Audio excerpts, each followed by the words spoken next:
Hi everyone, I'm Pavitra Rajaram. I've lived in Bombay now for close to a quarter of a century, 25 years. But I've actually lived in Art Deco buildings for all of my life. I was born in a building called Shreyas, which is just off of Marine Drive. And before that, my grandparents who came to Bombay, my grandfather came here to work with Tata Textiles, and they lived for many years in the Sea Green Hotel on Marine Drive. But even before that, in 1937, my great-grandfather, who was at that time a lawyer practicing in the High Court in Bangalore, fought a case for a client, and unfortunately I can't remember the client's name. And through that case, he was introduced to the firm of Gregson, Battler and King. So our home in Bangalore, which was built in 1937, was actually, well, it was built by someone called Mr. V. Narayan Swamy, whose son N. Venkatraman then did the renovation on the original house. And I believe Mr. Venkatraman's son Naresh still practices as an architect in Bangalore, so sort of generations of being involved with Bangalore buildings. But I then was born here and grew up in this building, in this home in Bangalore that was called Menaka, which was in the Art Deco style, and it had these beautiful Atankuri floors.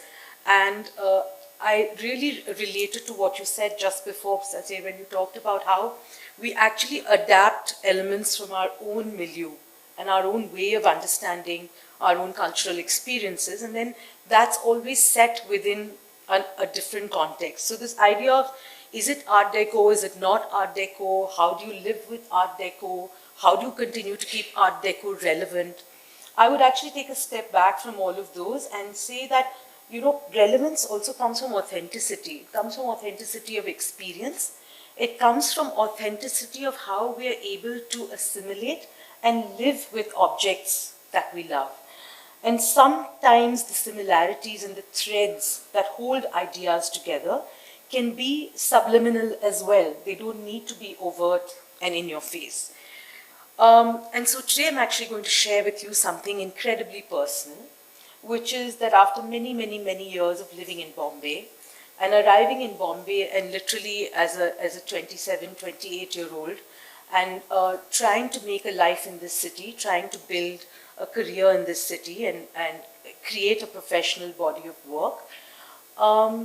I've lived surrounded by this thing of, you know, wanting a home, a space to call my own. Oh, I just realized I also lived in another building called Khurshidabad in Bombay, which is also Art Deco in its style. But I spent a lot of time resisting having an office, because I just felt like I wanted to break this concept of, you know, what's an office, what's a studio, what's a creative space, you know, what is a space in which you actually bring together the elements of your practice, but also what you're thinking about, and very much what you care about. So imagine, to my amazing delight, I'm going to go forward a few slides, because some of the things I was earlier going to talk about have already been covered by speakers who've come before me. So imagine when I found an office in this magnificent building, which I'm sure most of you recognize, which is Dhanraj Mahal. And coincidentally, I figured out later that Dhanraj Mahal was actually built around 1937, 1938. That's at the same time that my great-grandfather built Menaka in Bangalore, and by the same architects. And it's really, you know, if you believe somewhat in this karmic idea of evolution, I must also tell you that when I was in this office, I also happened to run into a gentleman called Humayun Dhanrajgir, who I think his father is the one who built this. And he said, oh, Rajaram, I used to know a Rajaram, and his name was Harsha Rajaram, and that happens to be my father. So sometimes all roads conspire to lead you back to a place where you can really bring your memories, your practice, the evolution of what you do, and if you're very lucky, that all comes together in a space. And for me, that space was the office that I created after a 20-year practice of working in Bombay in Dhanraj Mahal. So This is a space I've nearly not talked about ever, so this is the first time I'm talking about this space, and one of the reasons I haven't really talked about what I did in this space is because it was so intensely personal. You know, as practitioners, I sort of stay away from all these labels, because if I call myself an interior designer, the designers get upset. If I call myself a decorator, the decorators get upset, because my practice is really fluid and it runs across many different disciplines. But this was a space in which I could really create for myself instead of creating or putting things together for someone else. And it gave me an opportunity to really look at Art Deco and see ways in which this could be codified into a contemporary space, but also a deeply personal space that was reflective of my own interests and my own fascination with the style. So this is just to give you a sense of the space. It's really, really classic from that area. And if you think about it, if you look, this is the stairwell approaching the office. And you'll see that the floor is in this beautiful terrazzo, which I think was also quite prevalent at the time in the buildings built at that time. And this is the original terrazzo floor.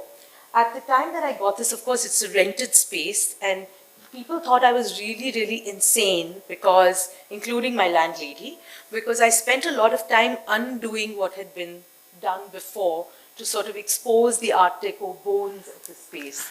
So we kind of redid the windows, we redid the frames to reflect the way that they were, you know, the ventilators at the top. And of course, this floor had been covered up, so we opened it up again so that we had the ability to see again the beauty of the terrazzo as it existed. And some of the things that Kunal talked about, you know, the geometry, the way in which the geometry comes together. And in a kind of a sort of reflection and a sense of humor, if you will. You know, I've always passed these buildings, especially the one that you showed with the big Amazonian women in the front. And I thought, you know, what I should have here when I have put up a board or a sign or something is like that, the sense of, you know, something that projects out and is part of the facade. So that was just a little bit of sense of humor in how we put our signage together. And as you see, when you enter into the space, what I tried to do then is to reflect this idea of geometry and this idea of playing with scale in 1,000 different materials that perhaps we don't think of and automatically assume with Art Deco. My friend Hema, who's here, and I'm sure you'll be at 47A later, and you'll see a beautiful piece of textile that she created, has done exactly that, working in Maheshwar with handloom.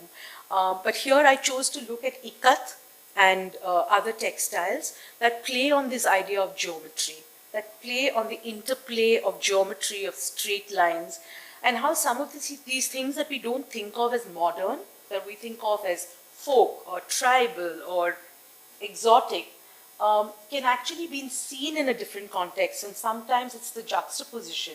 It's how you put 2 or 3 things together that really create the context in which they exist. So I paired it in the entrance with a beautiful early 20th century Ikat from Uzbekistan. And of course, Ikat, as we all know, is a warp-dyed textile. And in many ways, it conforms to the rules of Art Deco, in that it follows a very strict geometric grid, and then patterns are imposed across that grid. It's only because we don't refer to that in the language of Art Deco that we see them as 2 completely disparate or different things. The reality is that if you put these objects together and look for the commonalities rather than the differences, that in itself creates its own style, or it's a sense of whatever you want to call it, mixing and matching, breaking the rules, coloring outside the lines, agnostic to style. It really doesn't matter what labels you put on it. But I think if you look at objects and see how you can pair things together, and if there's a language that kind of runs through it, then you can work across styles, across mediums, across periods of time, and still create something that's cohesive and meaningful. This light, for example, that's hanging in the stairwell is something we created with a origamist. Her name is Aditi Anuj. And we worked with the same material that the leather puppetry of Tholu Bommalata, the shadow puppetry of the Andhra, Telangana area.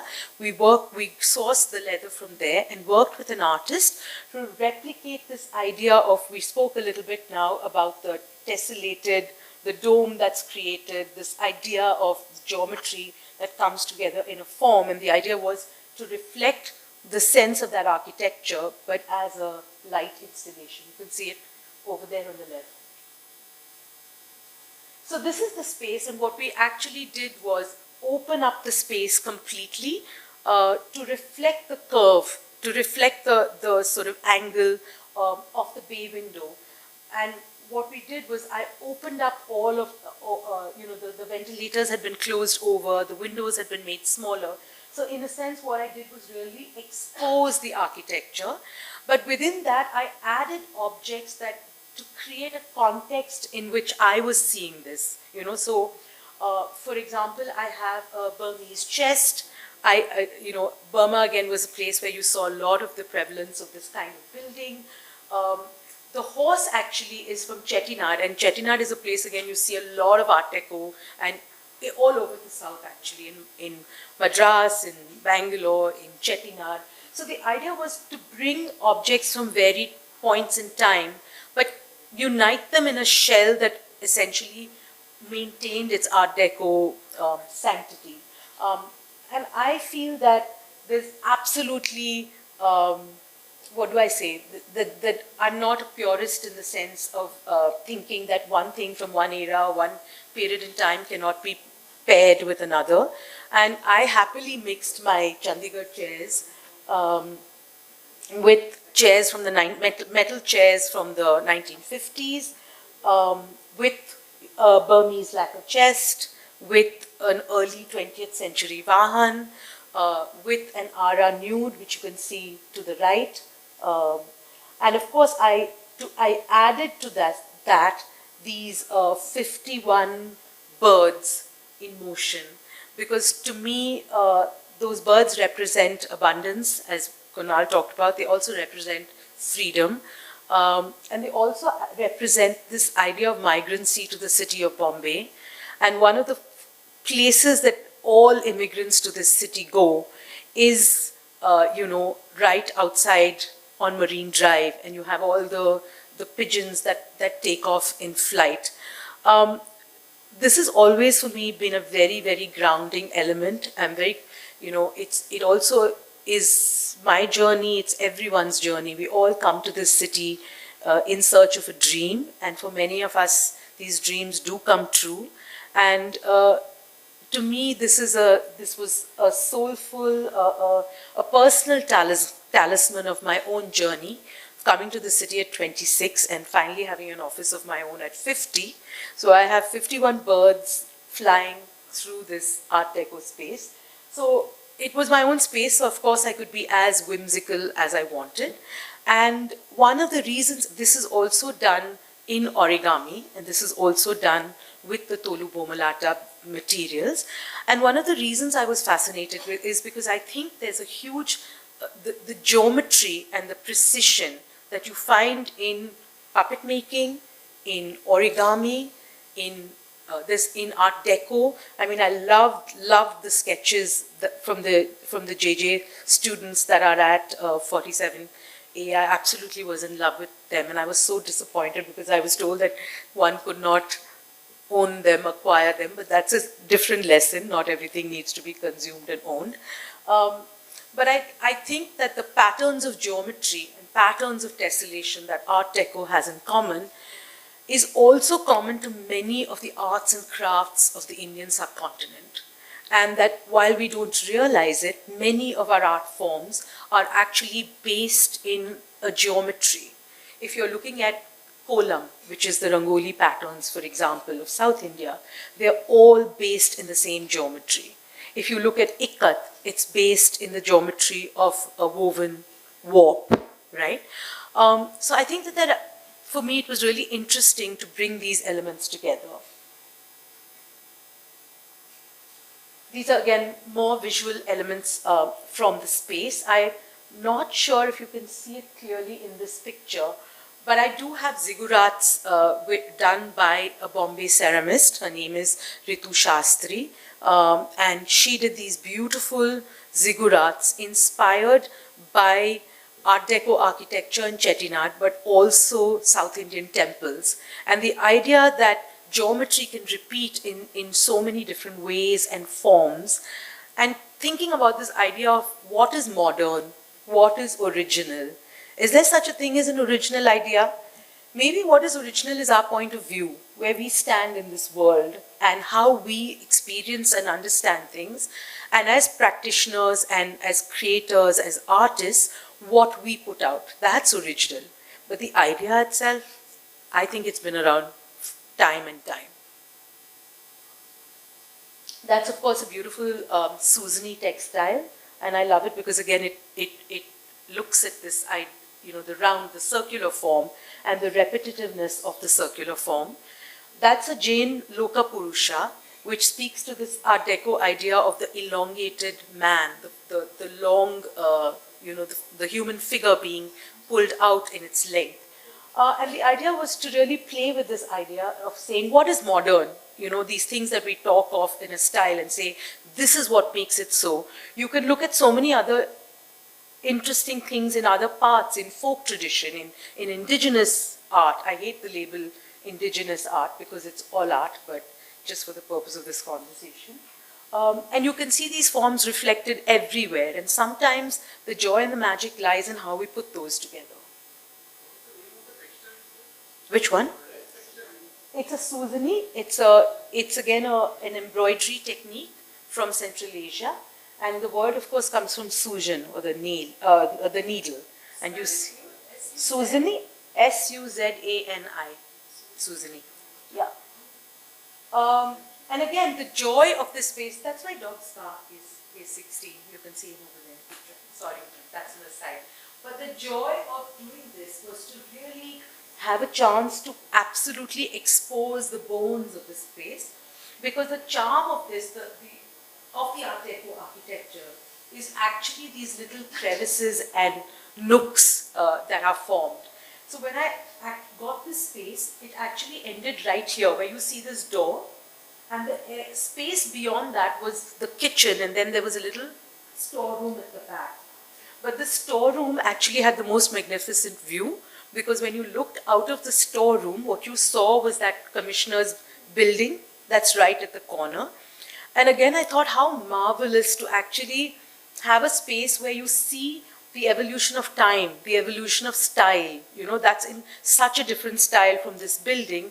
And here they're both juxtaposed against each other, and one becomes the foil to the other. And you see things in a continuum, and you understand, I like to use the word ehmiyat, which means relevance. You understand the relevance of something in the context of culture and space and design.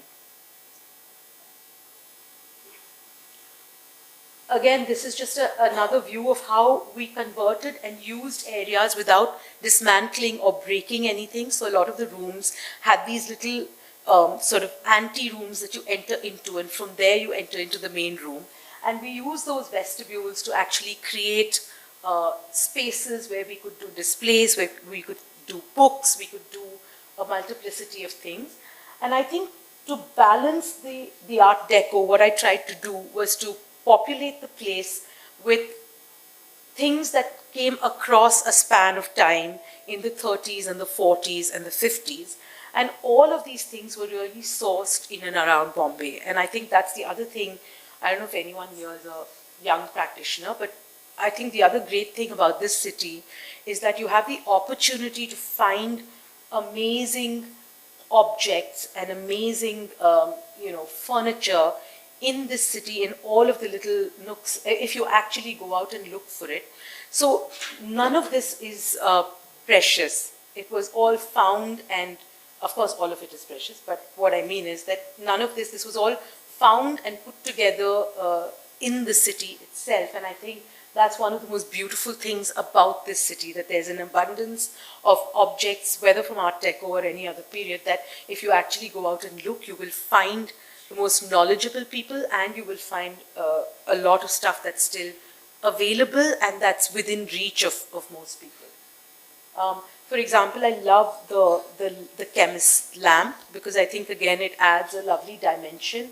The geometry of the lamp for me also fits so much within the story of the idea of geometry and playing with that. And those are, of course, 1940s metal chairs. You know, they were used outside, especially factories and office buildings and things like that. At the back, they were often used, and the reason was they didn't get wet. You could, you know, keep them, and they're quite heavy actually, because they had to be grounded. So happened to find these and refurbished them.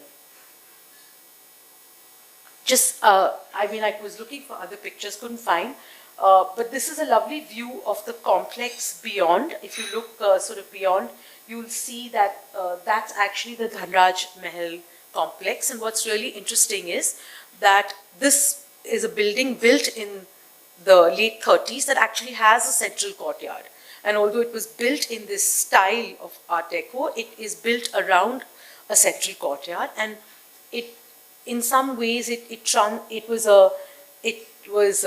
what do I say? It was ahead of its time, because when it was planned as a building with residences at the back, but that in the front there would be a whole complex of shops and establishments. So really what we look at, you know, I see now, I mean, I myself live in one of these buildings that really shuts out the rest of the city, right? And then you make this little microcosm where you have everything. You have the bank, you have the salon, you have, you know, money, dosai wala, whatever. Everyone has their own community in the building itself.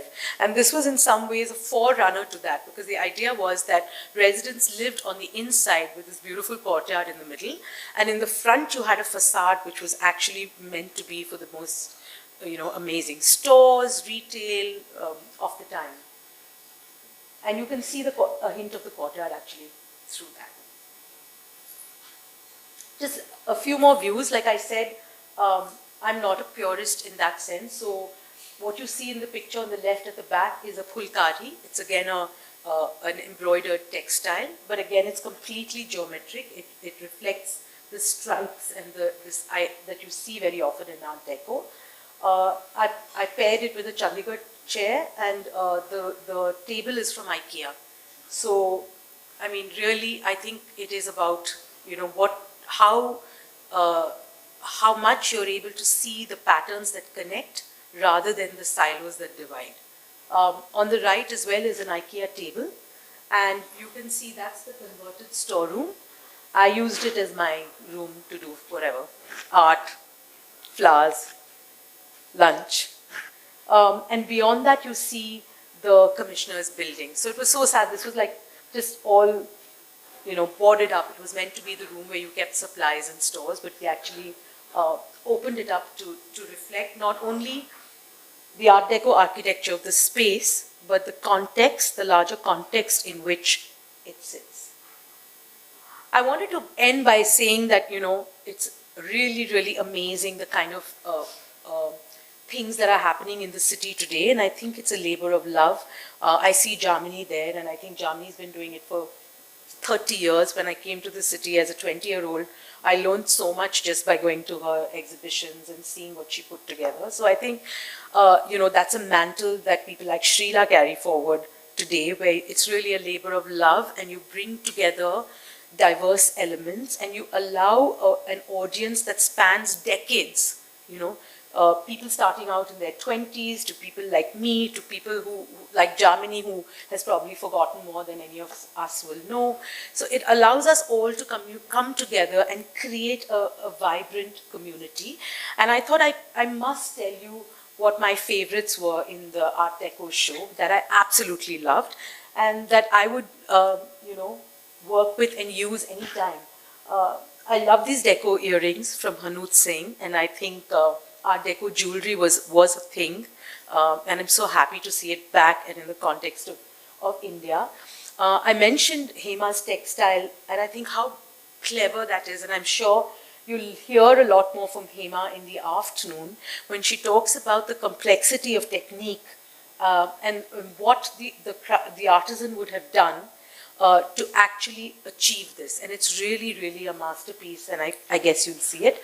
And Kunal and I never exchanged notes, but I also picked Hashim's photograph of the Ismail Beg Mohammed High School for the same reason, to say that how sad that it would be if things that were living, breathing spaces where people had experiences and memories, much like I do, of some of the spaces I've talked about, how sad if they just become photographs and art prints. And perhaps that's our collective legacy, and it's also our collective responsibility to see how we can look at some of these spaces anew and how we can avoid this being typecast into one era or one time or one style or one kind of way of doing things, and just do things our way with respectfully and with authenticity. So I think these are the objects that I picked. I have some more really beautiful ones.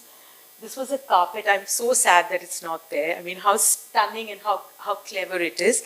And it's really interesting to see that so many of these objects actually originate in craft. So we can talk about Art Deco as a modern idea and a modern idea of the time. But the reality is that it was interpreted in some of the most classical craft traditions all over the world. And I think in that lies its success as an idea. In that lies its longevity. I think the fact that it can join that continuum of ideas, have ahmiyat, relevance, if you will, is what makes it so powerful and for me so fascinating as a medium to work with. That's James Ferreira's long sleeve. I mean, what a masterpiece that is. What a beautiful, beautiful distillation of the idea of Art Deco, and to bring something that we think of as these monolithic, hard, big forms with such grace and such delicacy and such transparency. For me, that's really the beauty and charm, and it's a masterpiece to my mind. And like I said, Art Deco is everywhere. I was on a flight, I came back on Wednesday. I just did a quick run of Chor Bazaar, and to everyone who's asking, Chor Bazaar is still there. No, yes, there is construction, but the stores are still there. I get asked this on Instagram 10 times a day. Did a run to Jogeshwari, did a run to Chor Bazaar, did a run to Lakra Bazaar, and there are so many beautiful Art Deco things out there. Yes, you can DM me. Yes, I will share numbers and contacts with anyone who wants. But I just saw some really beautiful pieces just in the last 48 hours, all of which would be absolutely stunning in a classical space, a modern space, a transitional space, an eclectic space. These are just labels. I think if you can pick something up and see it for its form and appreciate it for its design, then you can make it work in any kind of context. So, love the light. What a gorgeous side table, I would pair it actually with a really modern leather sofa. I think it would be quite fabulous, the juxtaposition of the two because of the circular lines of the side table. These lights are of course eternal. You can't go wrong, and an Art Deco light is sort of, all of us have used these for now years as part of the language of what we do. I love that cupboard because it's a half cupboard. It's only 4 feet high. So I thought it would be really charming to reinterpret, the Chinese escritoires, the long ones which have the legs. If I were to use this, I would actually give it a base and elevate it. So I'd bring the two styles together. I saw these fab beds, People ask me all the time, how do you use a bed like this? Because, then does the whole room have to be Art Deco? Do I have to change my flooring? I mean, all these very relevant questions that people ask. And my answer is that, don't choose something to fit an idea or fit a style or fit a room. Choose things you love with an authenticity of your eye and of your heart, and they will all work together, So if I were to use this Art Deco bed, I would pair it with a striped dhari to give it a sense of geometry and to contemporize it. I would mix maybe black and white photographs with framed woven textiles to create a little bit of interest and textural depth to the wall and take away the blockiness of the bed. But I would keep the bed very simple. I would use a textured, maybe white on white on white, to keep it modern and simple. Asad, I hope this is what you wanted me to do. Okay, I'm just clarifying the brief. It's a little late in the day, but I thought I should ask. What a bed that is. I mean, that is so sensational. And I was thinking, how would I actually use it? And I think if I had a large space and a client who trusted me and was willing to experiment, I would actually use it almost like an altar table or a console. So I'd have it up against a wall and I would have beautiful objects. I mean, I'm thinking those big Burmese lacquer things, you know, perhaps a 3-foot high polychrome wooden figure, but I would mix and match that and use it as a platform rather than as a bed. Lights, lights, lights. These are all from Ranji Goa. He's having an edit. I don't know, I'm not plugging anyone, I'm just telling people where they can get things. And these, I have to say, are the most charming. When in doubt, this is what I do. So if I were to use the Art Deco bed, I would use this. This is a beautiful old photograph from Kumar Photo Studio. You can see it over there at the bottom. I love these old portraits because I think they're so nostalgic and they really lend something to the space. But look how beautifully Art Deco elements have been incorporated into the frame. So I would add elements like that. That's an old notebook. That's the back of a notebook. But I think I would frame that and use that in a little bit of an installation. And the blue light, I mean, I think when in doubt, go blue. So those would just be really, really beautiful. Over a console with an abstract painting between it, on either side of a mirror, outside just before you enter a home, on either side of the door. I think they look quite stunning. That's it. Thank you all so much.